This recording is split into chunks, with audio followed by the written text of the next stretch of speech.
Oh, we've gotten quiet again like it's church. Good afternoon. Welcome to the Heritage Foundation. I'm John Hilbolt, Director of Lectures and Seminars. We're pleased everyone can join us here in our Douglas and Sarah Allison Auditorium. We, of course, welcome those who join us on each occasion via the Internet at our heritage.org website. We remind everyone in-house now is a good time to check cell phones and pagers to see that they've been turned off. And we remind our Internet viewers on each occasion questions can be submitted to our speaker addressed via email to speaker@heritage.org. Hosting our program this morning is Dr. Tim Kaine. Dr. Kaine is our Director of the Center for International Trade and Economics here at Heritage. Prior to joining the Foundation, he was a senior economist at the Joint Economic Committee, was a professor of economics at Occidental College and San Diego State University, and served as an intelligence officer with the U.S. Air Force. Next week, one of his department's key projects, the 2007 Index for Economic Freedom, will be issued. He'll be on that launch tour. And as I've told our guests, we like to make sure we put our books on top of their books, so you have two opportunities to discuss books here. Dr. Kaine was a graduate of the Air Force Academy. He received his PhD in economics from the University of California at San Diego. Tim, I'll turn it over to you now.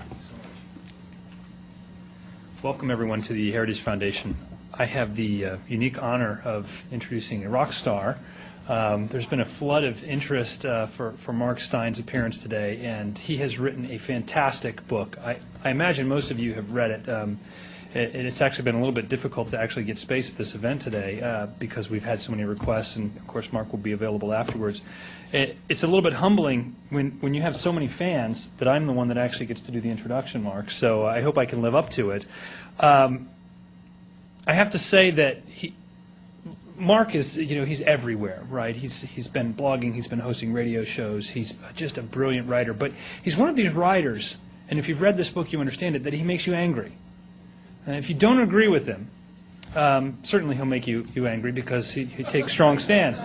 If you do agree with him, he makes you angry because you think, why did God give so much talent to him when I've been struggling for so long to write well? And I was furious reading this book because it just flows so well. So it really is just fantastic to have you here, and we're glad. By way of introduction, I looked at the Wikipedia entry for your bio. I know there's one inside the jacket cover and there's your official bio, but I thought this was interesting nonetheless. Conservative Canadian journalist, columnist, and film and theater critic. And of course, we've brought you here for your opinion on King Kong. That's the main issue. He's actually a columnist. Mark Stein is a columnist for the Chicago Sun-Times, the New York Sun, the Washington Times, the Orange County Register, National Review. He's written extensively for the Atlantic Monthly and is a regular there. The New Criterion, Maclean's, The Australian. I could go on. And I thought it was worth running through this list to show you how prolific Mark is and how well regarded he is with regular columns on multiple continents. Mark was born in Toronto, resides in New Hampshire, and has some serious things to say in this book about the future for Europe, the future for America, and of course the title of the book, America Alone, feels more and more like that's true. Not necessarily alone by choice, but alone due to a number of circumstances that are helping shape the world we move into. And I know a big part of Mark's talk will be demographics, and I want to say off the hand, my wife and I just had our fourth child, so it's not our fault, Mark. There are problems in Europe. There are problems in America, and working on the Index of Economic Freedom has made it more clear than ever to me that the welfare state is a problem. As an economist, I understand incentives drive everything, and when people don't have the right incentives to work hard, to be productive, to think independently and critically for their own security and the security of their children if they have children, then they reach the wrong conclusions. And thank God we have Mark Stein to help remind us what the right conclusions are. With that, please join me in welcoming Mark Stein to speak to us today.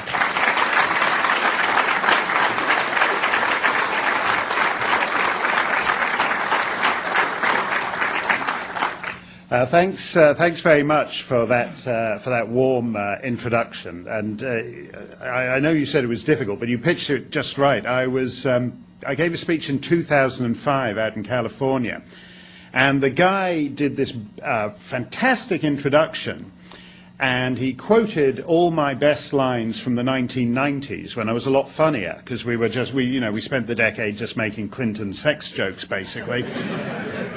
And this guy basically reprised some of his favorite lines from my columns, and I began to notice that actually there weren't any favorite lines from after 2001. They were all from back in the 90s when things were a lot funnier. He mentioned that I'd written a column about Monica's dress. The conceit being that I was interviewing the dress after it had entered the witness protection program, had reconstructive surgery, and was living as a pair of curtains in Idaho. I was getting big laughs with this bit for my column, but then I was in the odd, I was on the Laura Ingraham show just now, and following these hilarious clips she had of Robert C. Byrd, and I said to Laura, I don't want to follow Robert C. Byrd as my warm-up act again. And I felt listening to my reprises of my greatest hits in this introduction that I didn't want to follow myself again. It was like my dad went to see Elvis in Maple Leaf Gardens in Toronto in 1956. And they had this Irish tenor who came on first and who sang "I'll Take You Home Again, Kathleen" and "Roses of Picardy." And you couldn't hear a word. Everyone was just baying for Elvis. And I felt, listening to my greatest hits from the 90s, and then coming on and talking about the end of the world, that they'd had Elvis on first, and I was the loser Irish tenor nobody wanted to hear. So anyway, it is a great pleasure to be here to depress the hell out of you. Let me say first of all why I wrote my book. I wrote it for two reasons, and the pompous reason was to sort of change the way we think about the war on terror. Islamic terrorism, as I see it, including nuclear terrorism even, is not the disease but merely a symptom, and it's a symptom of two things: the weakness of the West and a very particular strength of Islam. And tonight the President will speak yet again on Iraq. And it's important to win in Iraq, and it's important to be seen to win. But Iraq is only one front in a broader struggle.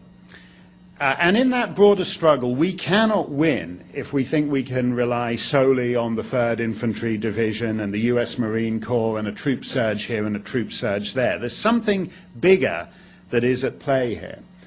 And the reality is that even if there were no Al-Qaeda, no Hezbollah, no President Ahmadinejad, no bombs in Bali and in Madrid and London, we would still be in danger of losing without a single bomb going off anywhere. Now, how can that be? Radical Islam is a weak enemy. It's militarily, economically, technologically inconsequential. But it thinks it's strong where it counts. It has youth and will. And the Western world, for the most part, has neither. We're showing classic signs of civilizational exhaustion, and that's a very hard thing to buck. I focus on two symptoms in the book: the demographic decline in Europe, Russia, Japan, Canada, and just as important, I think, the signs of loss of will right here in the heart of the superpower. To take that first thing, demography, apart from America, just about every other member of the G8, of NATO, every other second and third tier power has given up having babies. Your 4 children would make you a very bizarre sight on the streets of most European cities these days. And if you and your wife walked around with those 4 young children, people would assume you were running a daycare. And in most parts of the world, it would be a government daycare too. And that in itself is part of the problem. In a lot of those countries, in Russia, France, Germany, Britain, just north of here in the province of Quebec, they've imported large Muslim populations to be the children they never had. These Muslims don't want to hijack planes and fly into tall buildings, but large numbers of them, if not significant majorities, share the aims of the people who want to fly the planes into the tall buildings. That's to say, they want to live under Islamic law, not in Yemen and Pakistan, but in France and in Belgium and in Scandinavia and in Canada and eventually here in the United States too. And they think that what sounds absurd to us, they've got a very good chance of being able to pull off. So I always say to people, you know, if you doubt the thesis of America alone, do what I did. Go to the hospitals in Lyon and Brussels and Vienna and look at who's in the maternity wards. That's the Europe in 20 years' time, if not a little sooner. Or go and stand on, say, the streets of Brussels at 9 o'clock at night, after the middle-aged and the elderly are all tucked up at home watching TV. After dark, it's the young people who are on the sidewalks. And the young people who are on the sidewalks in Brussels at 9 o'clock at night are not Flemish or Walloon. So we're witnessing one of the biggest population transformations, biggest and fastest population transformations in history. The civilized world is in steep demographic decline. And that's the big picture of which Iraq and Afghanistan are in fact, relatively small features. Now, America stands apart from these trends. But America as the guarantor of the planet is a slightly problematic concept for some of us. I had a convention. I like to think the ruddy bloom of late middle age is still on my face, but in fact I'm old enough to have had a conventionally Britannic education, which is to say I learned about the parts of the map that were painted red and about the great inheritance of the British Empire. And if you've been raised as an old-fashioned imperialist, America being the non-imperial superpower is a kind of hard thing to grapple with. You don't quite understand what the deal is here, that America thinks nothing. You get off the plane, any airport in the planet, and you're assaulted by lousy American movies and lousy American pop songs and lousy American cheeseburgers. But America seems far more tentative about exporting its real values to the world. It sees the planet too often as a kind of useful source of franchise outlets for Starbucks and McDonald's, but it doesn't think of what else it might usefully export to those countries.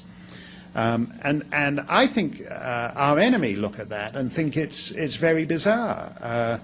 You know, between George W. Bush's compassionate crusaderism and hard right isolationism and sort of sappy left multilateralism, which in practical terms is the same as isolationism. It's just that you get to fly off and have a banquet in a European capital twice a year. Between that, the jihadists figure that America's heart really isn't into being the global hyperpower.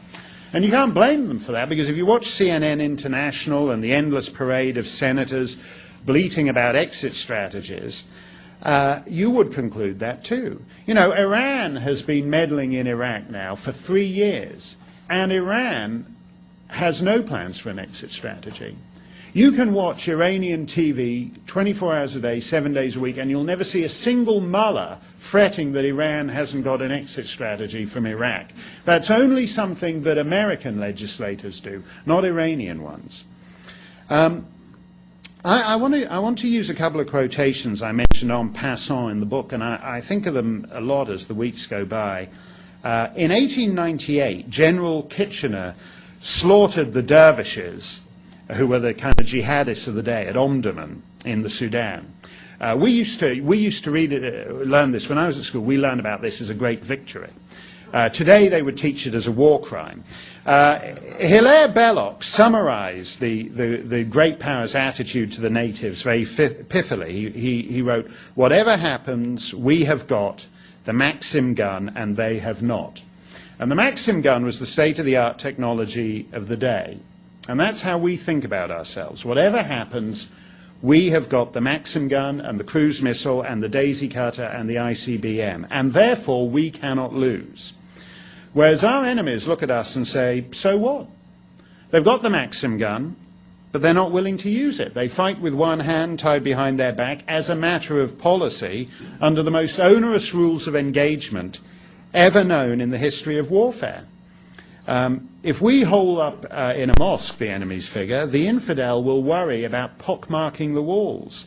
If they capture us, they take us to Guantanamo, and every human rights lawyer on the planet and half America's national legislature takes up our cause. So if you've got the Maxim gun, but you're not willing to use it, what advantage is it? And they also figure that they'll have the Maxim gun soon enough. Iran, North Korea, Sudan, Venezuela, Al-Qaeda, Hezbollah. The price of entry to the elite club of the most advanced weapons is dropping very, very quickly. It's a lot lower than it was in 1898. It's a lot lower than it was 30 years ago when you had to be a permanent member of the UN Security Council to be a nuclear power. Here's my second quote, which is about a different kind of weapon. Professor Howard Zinn, you probably know him. He's one of America's lefty academics. I know that only narrows it down to 5 or 6 million, but he's one of the A-listers, the kind of guy, like when he's interviewed on NPR, he's introduced in a very kind of neutral, respectful tone, whereas whenever I'm on NPR, I'm always introduced as strident, extreme conservative. There's sort of health warnings all over me before I speak. Whereas he's normal. He's the default position. And in his introduction to one of the apparently endless number of books that Cindy Sheehan produces at bi-monthly intervals, Professor Zinn pens this paean to the plucky underdog. Quote, "A box cutter can bring down a tower. A poem can build up a movement. A pamphlet can spark a revolution," unquote. I'm a man of words, so I agree that poems and pamphlets are powerful weapons, and our side could use more of them. But the only reason, quote, "a box cutter can bring down a tower," is because of the particular environment in which those terrorists produced their box cutters on September 11th. If 19 punks with box cutters tried something in the parking lot of a sports bar, they'd have been beaten to a pulp in nothing flat. But the airline cabin is the most advanced model of the modern social democratic state. It's basically the wildest dreams of big government up there in cloud cuckoo land, in which every single decision and procedure is the exclusive province of the authorities. And as we discovered on September 11th, the state's arthritic 1970s hijack procedures weren't really up to the challenge that morning. So if Howard Zinn is right about the awesome power of box cutters, then it's worth asking whether the key institutions of Western civilization are trending closer to the guys in the parking lot of the sports bar or more toward the sedated, illusory security of those airline cabins on the morning of September 11th. And I think it's hard not to conclude that, in fact, overall, our society is closer to that sedated, illusory security of the airline cabin. So America faces some very tough arithmetic in the years ahead. It's not difficult to foresee, just say a decade or two hence, a situation where the Muslim world can effectively count on 3 of the permanent votes of the UN Security Council. That's to say, Russia, on present demographic projections, will be majority Muslim by the year 2050. And according to a report in the Toronto Star just a couple of weeks ago, Russia's army will be majority Muslim by the year 2015, in 8 years' time. That's because basically Muslims are the only guys in the Russian Federation who aren't sort of face down in the vodka, so they're the most reliable source of recruits. But that's going to add an interesting wrinkle, not just to the Chechen war, but to the broader geopolitical scene. I mean, we will be in the situation where if we thought it was fun dealing with a Russia that was communist, a Russia that's Islamist will be a lot more motivated than it was under Brezhnev and Khrushchev. So the only way you can buck that numerical disadvantage as Russia Islamifies and Europe Islamifies is if you have will and confidence. And that's where Iraq comes in. You know, the world thinks America is bogged down in Iraq, not because the US military is underfunded or poorly trained or anything like that, but because as awesome as its firepower is, America has not demonstrated to the world a willingness to deploy the other elements of national power. You know, if you think back to September the 11th, on September the 12th, 2001, the Pakistani government took a phone call from Richard Armitage, who was one of the most notorious doves at Colin Powell's State Department. And he lays out what he expects from the Pakistani government, and they're, you know, not happy about it. And he says to them, and if we don't get it, we're going to bomb you back to the Stone Age. General Musharraf in his book is very funny about this. General Musharraf's book is actually a book worth reading. He has the coolest opening chapter of any book I've ever read, any biography I've ever read. He just reminisces about the different attempts on his life for like 30 pages, which is... So he's like a tough guy. He's a tough guy. He's not the guy who normally caves. But he caved instantly on this because he understood that Richard Armitage, who isn't a tough guy, meant it. Same thing with the Russians. The Americans decided they needed certain old Soviet bases in Central Asia. Very politically difficult for the Russians, which still looks on Uzbekistan, Tajikistan as their turf. But the Russians caved in because they knew America was serious. What's the difference? It's not that we had the Maxim gun. It's that very unusually, and almost freakishly, after 10 years of kind of being mired in multilateral passivity, America suddenly, General Musharraf and Moscow realized that America was serious about using the Maxim gun in its national interest. Well, 5 years on, that's all changed. Bashar Assad is a weak enemy. He's been getting away with murder on a huge scale in Iraq, and yet he doesn't have to worry about sleepless nights in his palace in Damascus. He had a few in the spring of 2003. He's not having them now. So that, as I said, is the pompous answer to why I wrote the book. I really want to change the terms in which we think of the war on terror as part of a global struggle in which we are starting and playing on the worst turf. We're playing on turf that causes us, that requires us to end our assumptions about, for example, population growth, to end our assumptions about multiculturalism, to end our assumption on a range of things that are forced down the throats of our children in every kindergarten across the Western world. That's a huge thing. And no matter how many guns and nuclear weapons we have, it's not going to make any difference unless we win on that turf too. And the less pompous answer to why I wrote the book is because I object to what I think of as the Larry King school of foreign policy. I hasten to add, I'm not thinking of Larry when he says, tonight, Anne Margaret for the full hour. Tonight, Dick Van Dyke for the full hour. Carol Channing for the full hour. I love that side of Larry King.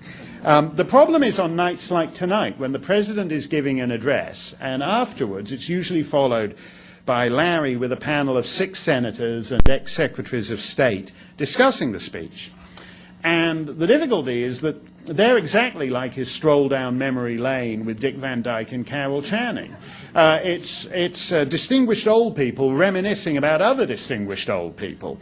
On his political panels, Larry interviews great men about what needs to be done, and the great men all agree that what needs to be done is that the president needs to get other great men involved to, quote, broker a deal. I remember seeing one around the time of the Israel-Hezbollah thing, and Senator Chuck Hagel said that the answer to this Israel-Hezbollah war was that Bush needed to appoint Colin Powell or Jim Baker as his special envoy. And then Senator Barbara Boxer comes on and said, no, that's not what's needed. Bush needs to appoint Madeleine Albright as his even more special envoy. And then former Senator George Mitchell, who always seems to be an envoy somewhere or other around the world. You can take a vacation and you'll turn up in Latvia or Chad, and George Mitchell will be there as a special envoy sorting out what's ever going on around there. They've been doing it for decades. Nothing seems to happen, but it doesn't seem his envoy career is a model. He's probably teaching a course in how to be a special envoy at Harvard. He said that it wasn't enough just to appoint Madeleine Albright. Bush needed to meet with the leaders of the European Union because, of course, they have such great influence at advancing American foreign policy goals in the Middle East. And then someone else proposed an emergency meeting of the G8. And all this is complete nonsense because if those guys really believe that, we are in deep trouble. The most important feature of the world today is not the great men. You learn nothing about Jordan by flying in and meeting with King Abdullah, because King Abdullah does not speak for the people of Jordan. And you learn nothing about Saudi Arabia by going in and receiving assurances from their King Abdullah. And you learn nothing about Egypt from flying into Cairo and speaking to President Mubarak. They do not speak for their peoples. And it's the non-entities who make the difference. The guys who can never in their life get on a Larry King panel, they are the ones who make the difference in the world today. These millions and millions of Muslim young men being pumped out in lands with no economic opportunity, no education. The most salient fact about the Palestinian question is this, that the mean age in the Gaza Strip is 15.8 years. Now, you look like a prosperous crowd. I'm sure you all live in nice neighborhoods with low crime.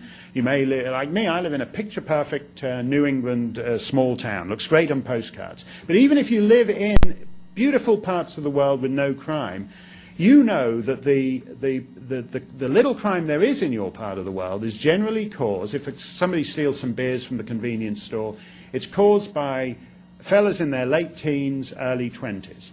If you preside over a nation, or even a pseudo-nation like Palestine, of teenage boys, what sense are you going to get out of them? You can't send Jim Baker in to a population of 15-year-old punks, because they don't look at the world the way Jim Baker does. And I think that is the real problem, that if you don't address the demography here, you don't really understand what's going on. You know, those guys from Yemen and Pakistan and Gaza, they're moving to Western nations. They're moving to European nations. And my book is really the antidote, I think, to Larry King panels.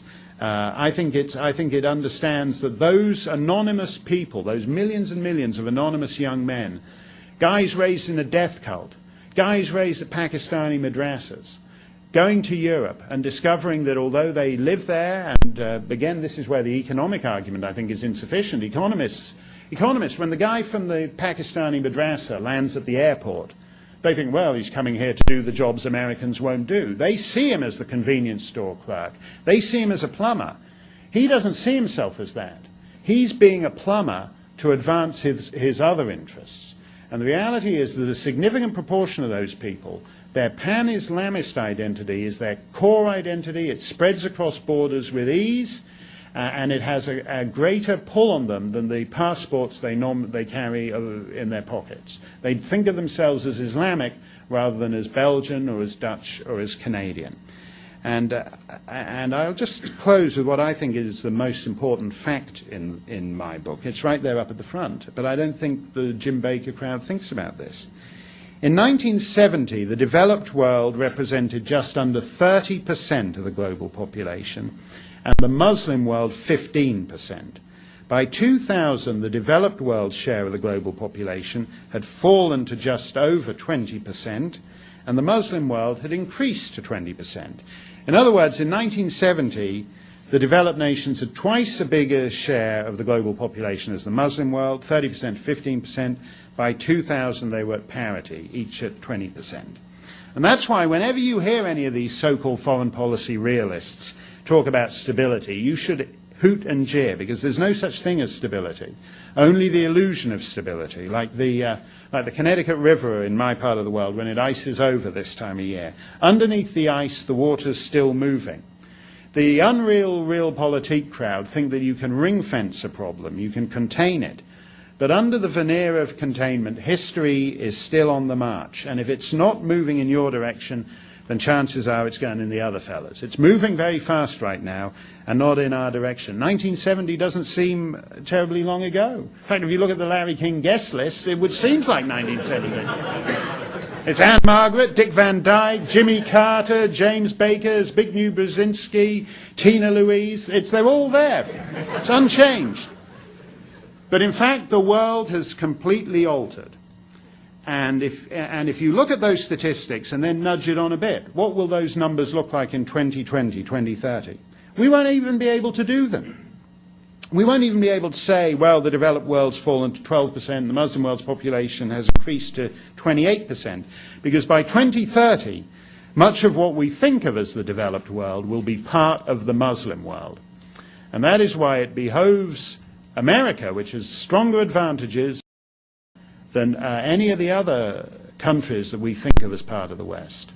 Because the big difference is, for America, this is a conventional war. You go to faraway places, you kill foreigners. In Europe, it's a civil war. It's subjects of the Queen who blow up the London Tube. It's citoyens de la République Française who riot and burn and torch the cities of France every night. It's a civil war for them. And so we have to understand that the planet is changing very fast, and that America needs to use its moment now, or we really will face a new dark ages. Thank you.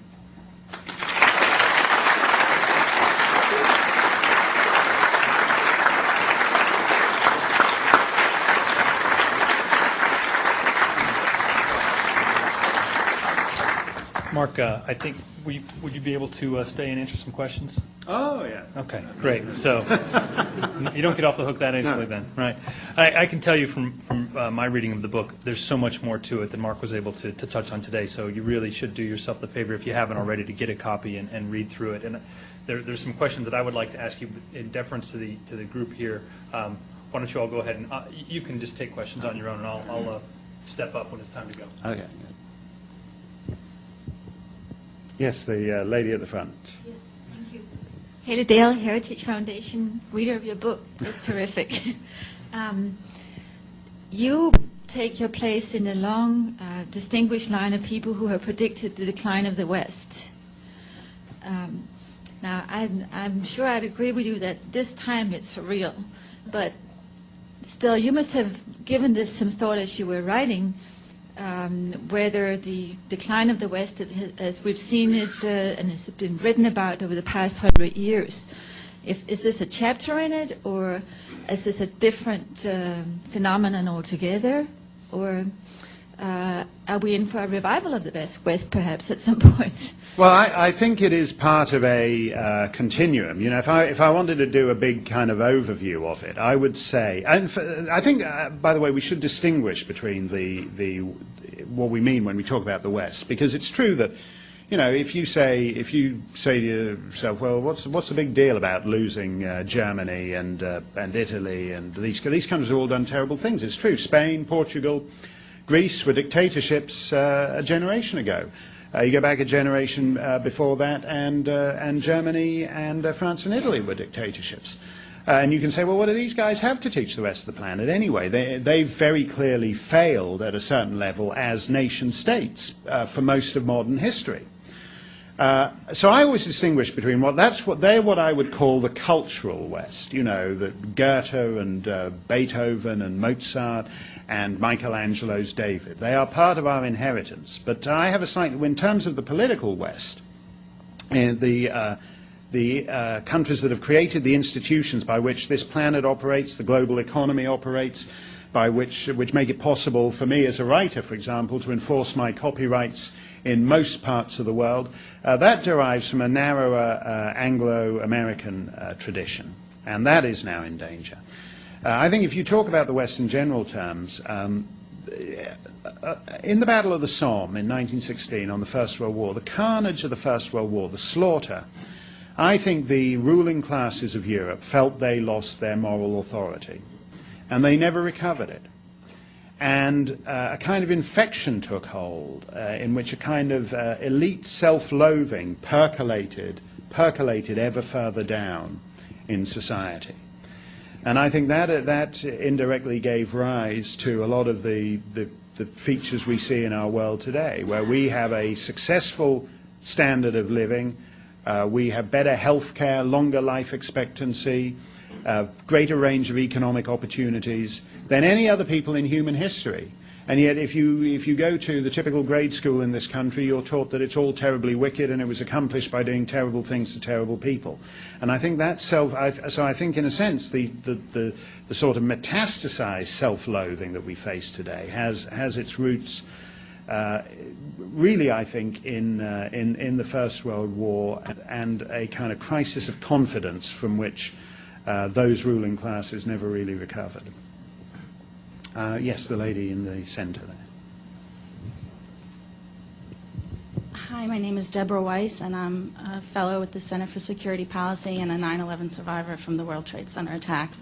My question is, how can we make CEOs of companies like Burger King and Nike understand that there are values more important than whether or not they lose a few dollars from Muslim customers, since they've been caving in every time Muslim front groups pressure them to, change the little sign on their product that, if you stand on your head with your leg wrapped behind your ear, it sort of looks like the word Allah. And then they just seem to cave in on everything. And what can we do about that? Well, I think, in fairness to them, that it's not an economic thing. If you're being boycotted, I believe the Southern Baptists have been boycotting Disney Disney did some film about a gay priest, I think, in 1994, and the Southern Baptists boycotted them for years afterwards, and it made no difference. Disney didn't care. It's not an economic issue. The guy at Burger King, if he leaves the swirl that if you crane your neck and stand on your head looks a bit like Allah, he's scared that there are going to be people waiting outside Burger King who will kill him and kill his employees, and that the whole site is. I was up in my part of New Hampshire, an 85-year-old granny put her foot on the wrong pedal and drove through McDonald's in Woodsville, New Hampshire. They're flimsy buildings. You lean on them, there you go through them. But like the carnage, this granny driving through it, there was like burger patties hanging everywhere. It was like a horrific sight, and I think that's what the Burger King guy is picturing when he has a dispute with an aggrieved Muslim customer. And so I think that's not something that Burger King and Nike can stand against, because if you threaten to kill someone, you will get taken seriously. And that's the difference between Catholics protesting the play about Jesus being gay that was on Broadway a couple of years ago, and these Mohammedans protesting the cartoons. Because the Muslims, when they say behead the enemies of Islam, these guys think they mean it. When the Catholics boycott a play, who cares? And so you have to make that clear, and that's where the media comes in. We in the media, we talk about our courage all the time. The cartoons offered an opportunity to show some courage. These cartoonist kids in Copenhagen, they're getting threatened in their schoolyards by these fellows.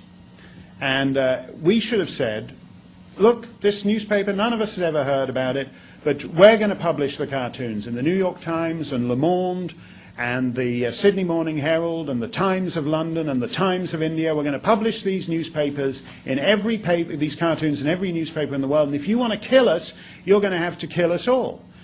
We talk in the media about our courage all the time. Here was an opportunity to show some, and we didn't. And so I think we, in a sense, are partly responsible for creating the climate of intimidation in which the lights go out on free speech every week now. I'm proud to say my publishers at Regnery publish this book. They publish a lot of books on this issue. Every week I hear from publishers in London, publishers in Sydney, publishers in Paris, about these guys turning down French, British, Australian authors writing about this subject because those publishers are scared to publish them. That's how the lamps go out all over the world, one by one. Yes, down here. Good afternoon, Mr. Stein. My name is Damon Pace. Just a huge fan of your books and commentary. Being familiar with your writings and with your book, what makes you optimistic that the United States will prevail against radical Islam? Here in this country, the Democratic majority, of course, is in power, along with the multicultural mindset. Many Americans do appear to be tiring of the war and want to withdraw from that region. In addition, in my opinion, the secularist agenda does seem to be rising. Many of the same conditions that exist in Europe already. With that being said, what makes you optimistic that America will not have the same fate as certain European countries? Well, I'm not optimistic. I don't think this nation should be a 50-50 nation, because essentially the Democratic Party is the European Party. It wants to embrace, at an economic level, ideally, I mean, it has to be cautious about it, but it sees the natural destination of the advanced Western democracy as being a lot closer to Sweden than to Mississippi. And I think if America got closer to Sweden than to Mississippi, then we would find ourselves in the same dreadful situation that the Europeans are in. So I'm not optimistic. This shouldn't be a 50 nation. And you're right to say that, in a sense, it's not really about just going and voting for some guy according to what letter he has after his name every other November.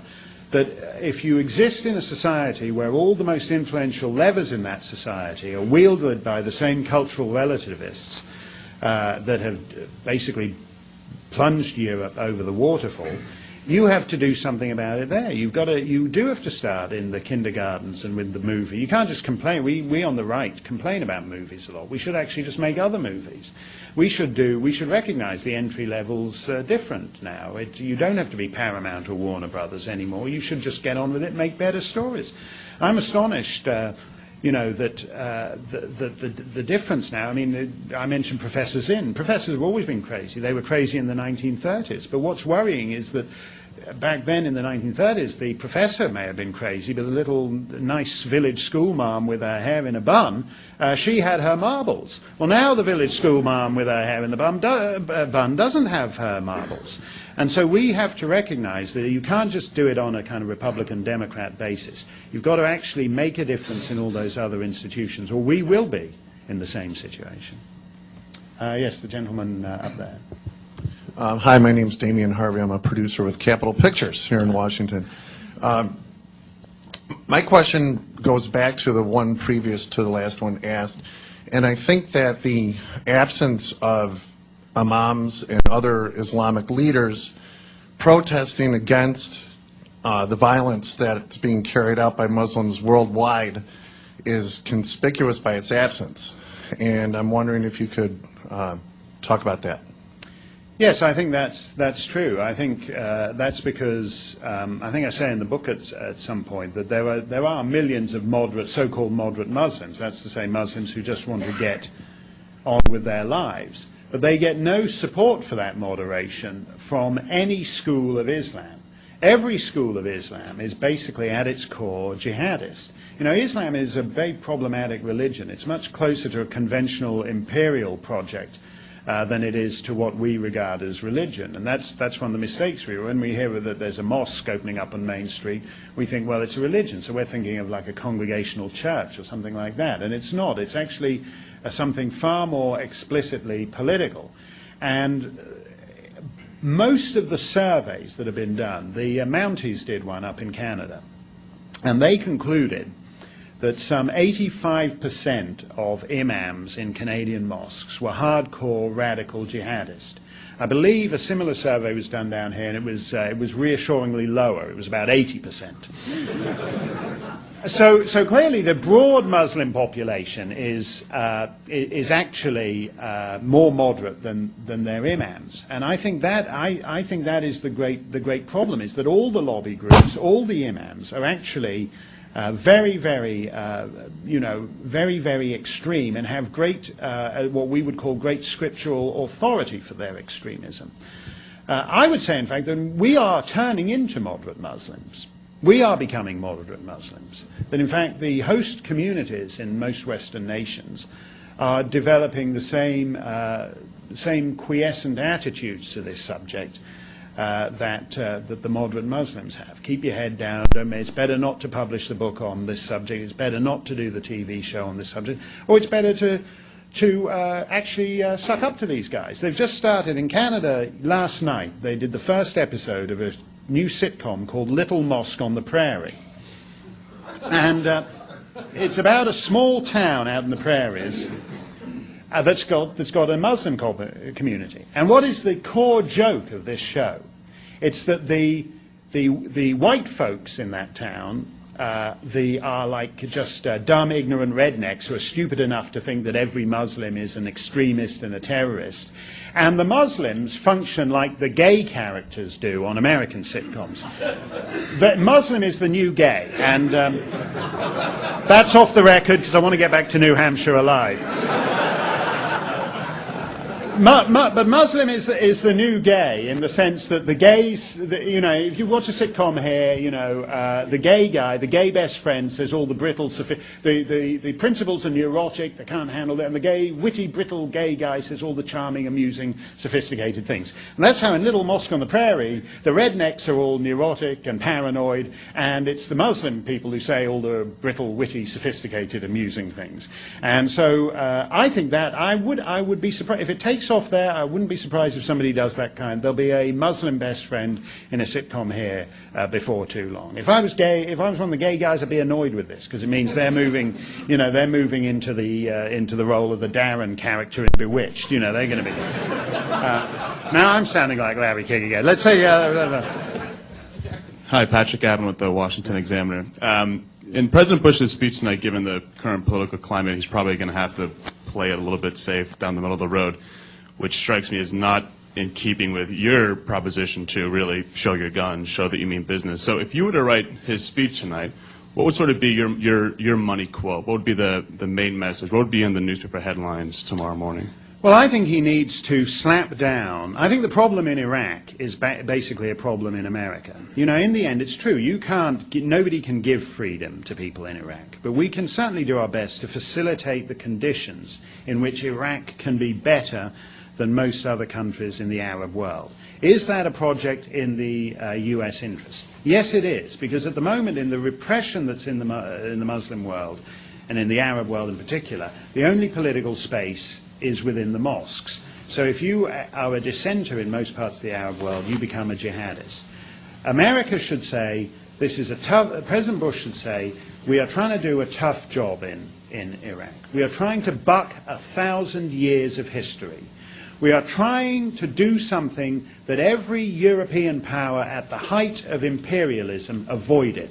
They sailed round the Middle East. They brought Western values to the Indian subcontinent and to Australia and the Pacific and to the Americas and the Caribbean, but they sailed round the Middle East. And it is unfortunately on America's watch that we have to do the job they bucked centuries ago. Is it tough? Yes. But is there an alternative? No. Because American credibility is on the line. Because our enemies understand that the war in Iraq is not about Iraq, it's about America. Iran turns out to be funding both sides of the so-called civil war in Iraq. It's funding the Sunni and it's funding the Shia. Why would it be doing that? Because it's basically staging an ersatz dinner theater civil war for the benefit of American TV. Because it knows that the object is to make America weak, to make America scuttle and run, and essentially to cow Americans into running away.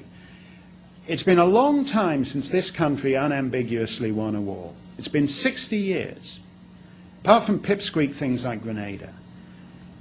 The question before Americans is Vietnam an aberration or is it part of a pattern? Because if it's part of a pattern, you're done for. You can't be a rich, prosperous country and keep losing wars and expect to stay prosperous and powerful and advanced. You simply can't. Not going to happen. Nobody would take America seriously if America retreated from Iraq. Why would they? Why, not Russia, not China. Why would Belgium take America seriously? If we were sitting across the table in trade negotiations, what's America going to threaten? The thing is, in the end, if you're interested in talking about different ways to victory, then fine, we can have a disagreement about that. If, like Ted Kennedy, you say there's no possibility of victory, there's never going to be a possibility of victory, there's no victory, then sorry, you're not part of the conversation. You can't be part of the conversation. And President Bush needs to take it to those guys, those defeatism, and say, look, you want defeat. That's your right. That's your right to argue for defeat. But America, under my administration, is not looking for the best way to lose. He needs to get tough, not just on Iran and Syria and the insurgents. He needs to get tough on the losers here in his own country.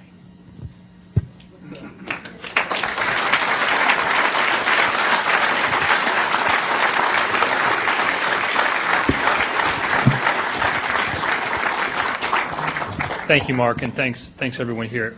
Mark Stein is offered to actually sign some books out front, so if we'll just take a moment to let him get out there, and there'll be maybe 10 minutes that he has more with us today. But once again, everybody, please join me in the Heritage Foundation in thanking Mark Stein for joining us.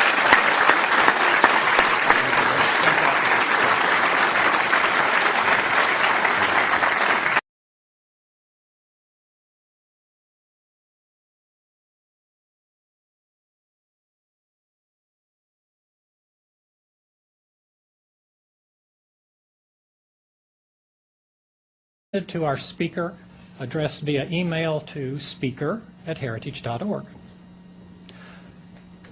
Hosting our program this morning is Dr. Tim Kaine. Dr. Kaine is our director of the Center for International Trade and Economics here at Heritage. Prior to joining the foundation, he was a senior economist at the Joint Economic Committee, was a professor of economics at Occidental College and San Diego State University, and served as an intelligence officer with the U.S. Air Force. Next week, one of his department's key projects, the 2007 Index for Economic Freedom, will be issued. He'll be on that launch tour. And as I've told our guests, we like to make sure we put our books on top of their books, so you have two opportunities to discuss books here. Dr. Kaine was a graduate of the Air Force Academy. He received his PhD in economics from the University of California at San Diego. Tim, I'll turn it over to you now. Welcome, everyone, to the Heritage Foundation. I have the unique honor of introducing a rock star. There's been a flood of interest for Mark Stein's appearance today, and he has written a fantastic book. I imagine most of you have read it. It's actually been a little bit difficult to actually get space at this event today because we've had so many requests, and of course Mark will be available afterwards. It's a little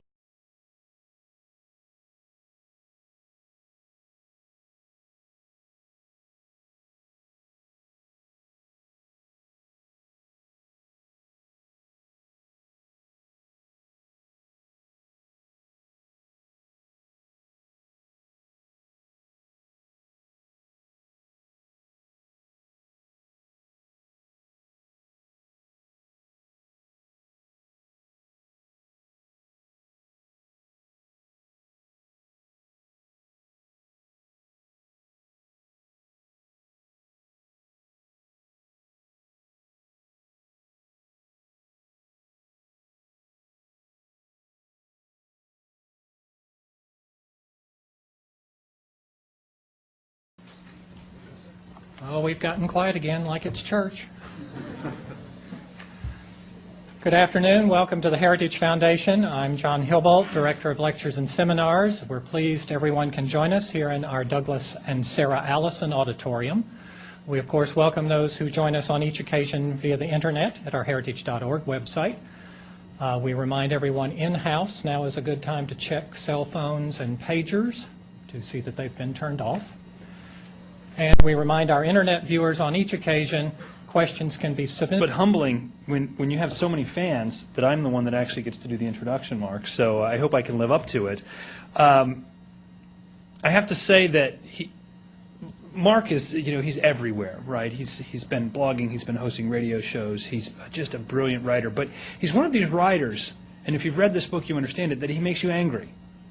And if you don't agree with him, certainly he'll make you angry because he takes strong stands. If you do agree with him, he makes you angry because you think, why did God give so much talent to him when I've been struggling for so long to write well? And I was furious reading this book because it just flows so well. So it really is just fantastic to have you here, and we're glad. By way of introduction, I looked at the Wikipedia entry for your bio. I know there's one inside the jacket cover and there's your official bio, but I thought this was interesting nonetheless. Conservative Canadian journalist, columnist, and film and theater critic. And of course we've brought you here for your opinion on King Kong. That's the main issue. He's actually a columnist. Mark Stein is a columnist for the Chicago Sun-Times, the New York Sun, the Washington Times, the Orange County Register, National Review. He's written extensively for the Atlantic Monthly and is a regular there. The New Criterion, Maclean's, The Australian. I could go on. And I thought it was worth running through this list to show you how prolific Mark is and how well regarded he is with regular columns on multiple continents. Mark was born in Toronto, resides in New Hampshire, and has some serious things to say in this book about the future for Europe, the future for America, and of course the title of the book, America Alone, feels more and more like that's true. Not necessarily alone by choice, but alone due to a number of circumstances that are helping shape the world we move into. And I know a big part of Mark's talk will be demographics, and I want to say off the hand, my wife and I just had our 4th child, so it's not our fault, Mark. There are problems. in Europe. There are problems in America, and working on the Index of Economic Freedom has made it more clear than ever to me that the welfare state is a problem. As an economist, I understand incentives drive everything, and when people don't have the right incentives to work hard, to be productive, to think independently and critically for their own security and the security of their children, if they have children, then they reach the wrong conclusions. And thank God we have Mark Stein to help remind us what the right conclusions are. With that, please join me in welcoming Mark Stein to speak to us today.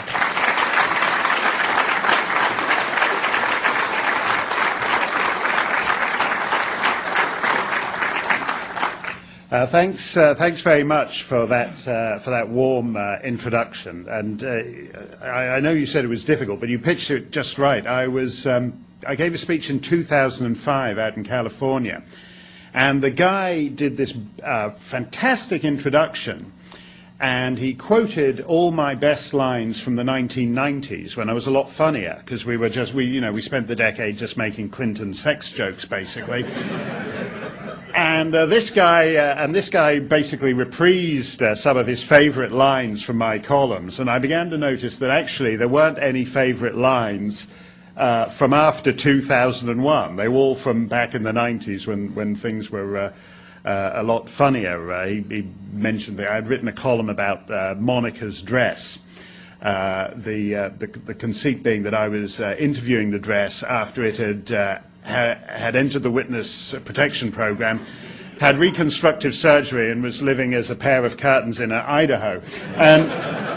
I was getting big laughs with this bit from my column, and then I was in the odd, I was on the Laura Ingraham show just now, and following these hilarious clips she had of Robert C. Byrd, and I said to Laura, I don't want to follow Robert C. Byrd as my warm-up act again. And I felt listening to my reprises of my greatest hits in this introduction that I didn't want to follow myself as